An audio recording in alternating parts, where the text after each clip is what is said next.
What do men want? They want to impress women.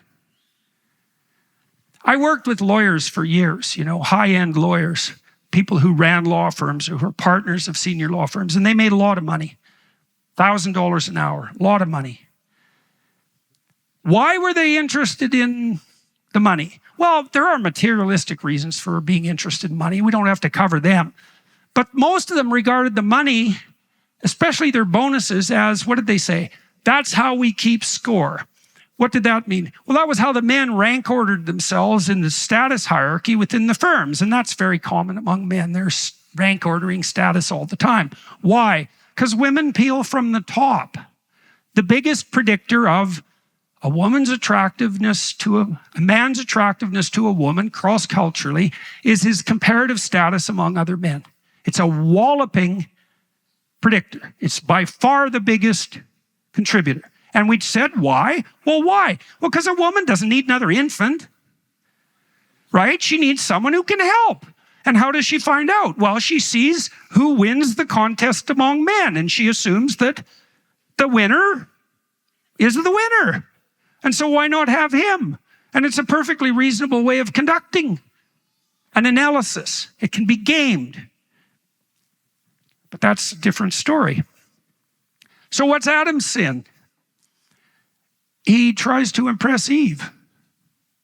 So when she comes to him announcing her new relationship with the serpentine, he says, no problem, dear, whatever you want, and fails to establish the proper borders of order. What happens? That's the fall of mankind. Okay, so what does that mean? It's a very complicated idea. There's a Christian idea, deep Christian idea, that suffering is the consequence of sin, and that the worst sin, let's say, is the sin of pride. Adam and Eve both fall prey to the sin of pride in the feminine way and the masculine way. Adam says, I got this, baby. And Eve says, we can even clutch the serpent to our breasts. Right. That's their typical forms of pathology. What happens to people who bite off more than they can chew? What happens to people who attempt to incorporate and digest the inedible? They fall. That's what happens to Adam and Eve. Pride comes before a fall. Okay, so what does that have to do with suffering? That's a complicated question, right? Because you might think, and rightly so, that suffering itself seems to be built into the structure of the world, right? I mean, we're fragile. We can be hurt. Our children are hurt. They stumble. They scrape their knees. They break their arms and legs.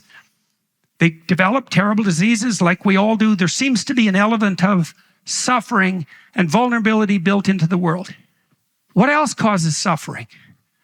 Biting off more than you can chew, right? So you imagine how many times you're struggling forward in disenchanted misery because you've fallen away from what you should pursue, because you've falsely aggrandized yourself or taken on a task, claimed to be able to take on a task or to have a skill that you don't possess. Setting yourself up for a fall. What's the consequence of that? Misery. How much of the misery of the world is that? That's a real interesting question.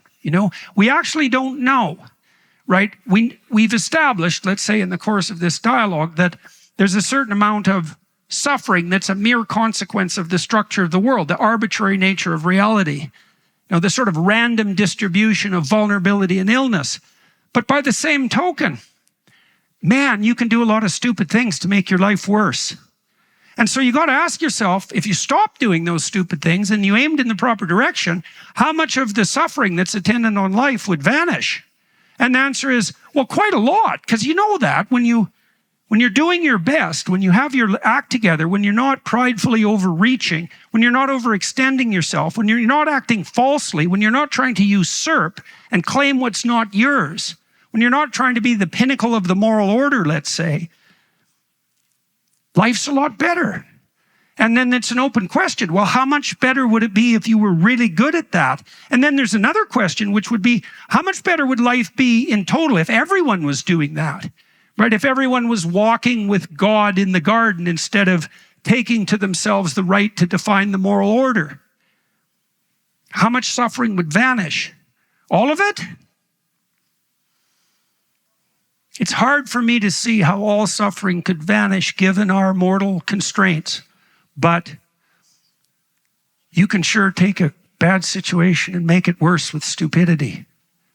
So the Christian insistence that suffering enters the world with sin, maybe it's more the suffering that makes the world unbearable enters the world with sin, right? Because there's nothing more effortful than the work you have to do to dig yourself out of the hole that you dug and fell in. And you see, this is sort of what happens to Adam and Eve in the immediate aftermath of the fall. Because God tells Eve that she's going to suffer in life. She's going to suffer in consequence of her children's dependence on her and her role as the primary contributor to reproduction. And she's going to suffer under the dominion of her husband. Why? Well, they're both fallen creatures. Why would women suffer under the dominion of their husbands? This isn't something God says should happen, right? It's not a definition of the moral order. It's a definition of the fallen moral order. Women are attracted to high-status men. The degree to which a woman is attracted to a man is proportionate to his comparative status. Women are attracted to men whose status exceeds their own. What's the implication of that? They're going to be under the dominion of their husband. If the husband is fallen, then they're going to be under the dominion of his tyranny, right? So that's the definition of the fallen world for women. What's the definition of the fallen world for men? Well, God says, you're going to have to toil in the fields, and it will bring forth thorns and thistles. You'll make your way forward effortfully, and you'll return to the dust from which you emerged. When is work toilsome and effortful? It's particularly toilsome and effortful when you're digging yourself out of the hole that you dug and fell in. As a spouse, a parent, or a leader, people count on you. But if you're constantly tired, unfocused, and just not feeling like yourself, how can you show up the way they need you to? That's where Marek Health comes in. Marek is a premier health optimization platform that uses comprehensive lab work, not guesswork, to uncover what's really going on in your body. Hormones, thyroid inflammation, nutrient levels, the markers that matter. Their expert clinical teams build a personalized, research-backed plan just for you, whether it's lifestyle changes, supplements, or prescription treatments. When you know what's going on inside, you can lead with clarity, show up with energy, and stay sharp for your family, your team, and yourself. Head over to MarekHealth.com and use code Peterson for 10% off to join their guided optimization program with your personal medical team. That's MarekHealth.com, code Peterson. Stop guessing, start leading, and start with Marek Health. Well, you can understand this. You know, there are times in your life where you're putting a lot of effort into something. It's not exactly work, right? You're highly motivated to do it. Well, why? Well, because it called to you, because you're certain that you're engaging in that you're aiming at something that is morally valid, let's say, that your conscience isn't going to upbraid you for, that's intrinsically interesting, right? If you're engaged in work that isn't the result of sin, so to speak, then is it toil or is it play? And you could ask yourself, you know, when your life is optimized and you're doing something that is in the nature of your true calling, when you're walking with God in the garden, when you've reestablished that relationship, then the sacrifices that you have to make to move forward aren't painful. And you understand that because you can see that at the best moments of your life, you work, but in harmony with things and not in contradiction to them. And that working in harmony, there's a tremendous pleasure in that. You know, children's play is effortful. If they're really playing hard, they're on the edge of their developmental ability, right? They're stretching themselves. But there's nothing about that that isn't joyful. And so there's an insistence, an implicit insistence in the story of Adam and Eve that Work aimed properly would be play, and play in the eternal garden. And so one of the things you might want to ask yourself is that if your toil is not play, how wrong is your aim? And then the next question is, well, what should you aim for? All right. The biblical library does what it can to answer that question too. What should you aim for? God is characterized in the biblical stories as the source of the ultimate aim. That's a good way of thinking about it. So imagine that there are things in your life that interest you and compel you and pull you forward. They call to you. Now imagine that as you mature, what interests and calls to you and pulls you forward changes, right? But the fact that something interests you and calls to you and motivates your transformation, that doesn't change. God is defined in the Old Testament corpus as the spirit behind all transformational aims, right? So you can imagine that the thing that beckons to you and calls you to develop and mature further varies in its specific manifestations depending on your time and your place and your temperament, but that there's something behind that that shines through all of those things that beckon and call and fill you with enthusiasm. And that's the deity at the pinnacle of Jacob's ladder, which is the never-ending spiral of upward aim. That's a definition. And that people are called upon to exist in relationship to that spirit. That's the covenant between man and God. How is that spirit characterized? In Genesis, God, the source of ultimate aim, or the target of ultimate aim, is characterized as the spirit that broods upon the primeval water.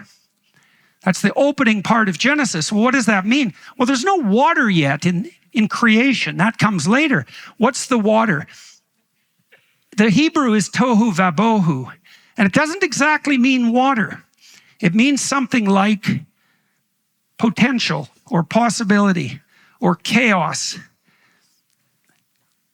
God is the spirit that extracts the habitable order that is good out of a pre-existent potential or chaos. And human beings are made in that image. What does that mean? This is what you do in your life. What do you perceive when you wake up in the morning? Well, you think, well, I perceive my bed, I perceive my carpet, I perceive my curtains. That just shows how materialistic you are in your conceptualizations, because that's not what you perceive. What you perceive is the possibility that's making itself available to you for the day, right? Think about how you wake up. Well, first of all, you're asleep, you're unconscious, there's nothing happening. Then, poof, daylight, you're awake. You're awake. And what are you contending with? Maybe you're terrified. Why? You're terrified by all the potential left over that you haven't realized because you've been offering inappropriate sacrifices at your job. That's what that means. Or maybe you wake up enthusiastic and optimistic, and you can see that there's many things that exist in possibility for you that you could wrestle into the order that's good, right? And so then you can leap out of bed enthusiastically and begin to what? Subdue and order the world, right? And that's the nature of consciousness itself. Like consciousness itself, which is being as far as human beings are concerned, because what is non-conscious being? It's the spirit that grapples with the possibility of the world. Is the possibility real? Well, can you do one thing or another? Can you do one thing or 5 other things? Do you have choice? Well, you treat everybody like they have choice. You treat people like they have responsible choice. You assume that on your own account. It appears to you that you have that ability to go this way or that way. In what?